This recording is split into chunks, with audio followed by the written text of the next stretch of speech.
Grip is a lot more play for you at range. You have a lot more freedom of movement.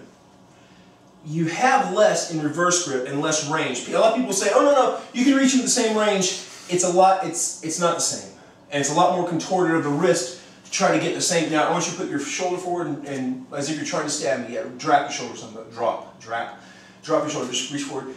It's a lot more contortion for me than it is for him to naturally get it.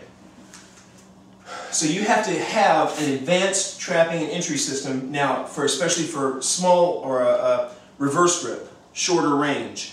You have to get whatever his range is. Consider yours about a foot more closer to the target to have the same effect. And don't think, now I'm saying you're going tap, tap, tap, tap, and cutting through his hands. If he's at all skilled, he ain't leaving this here. That's why you have to fluidly enter and do this. So if you don't have a fluid body English and trapping system at your disposal and your footwork is down, nailed solid, the rest of this thing will be nothing for you. It will do nothing for you. It will not help you. You will gain nothing out of it. Unless they stand there and while you train go, okay, no, he'll just stand there and do that. A fluid entry requires a lot different work.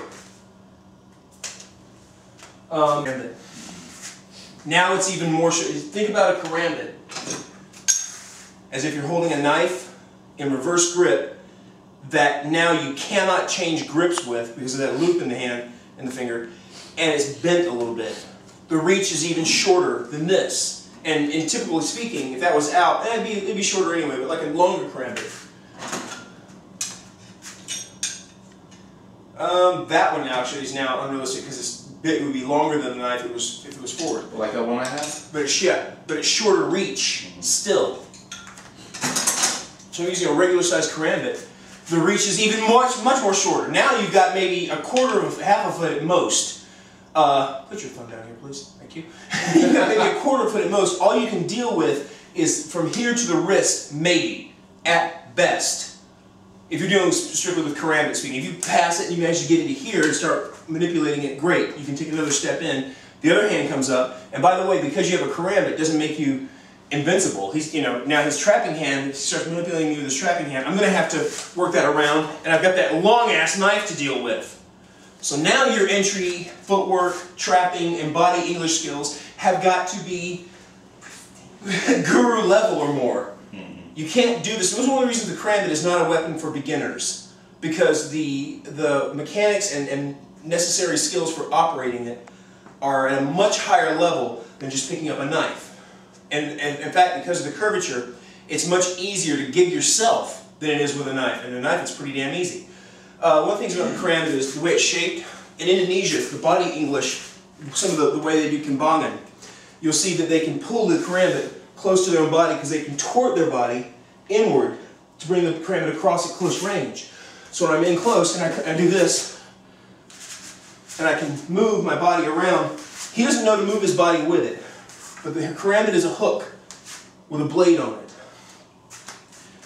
When they move, this is one of the karambit motions. Like that. So, we're doing, I was doing it at Huba. We're playing karambit. And a karambit goes almost with your hand, not so much here. Because if he cuts my fingers can't leave the karambit now.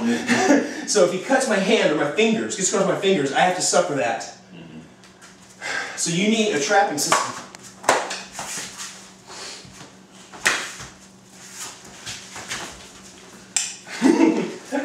Now I got him. But that was a hell of a, I knew I had to get down, I knew I had to cut him and go around him. That was not rehearsed. That's a good example of how well your trapping hands have to be to get in and manipulate things for karambit. Alright, so that's what I was going to cover next week.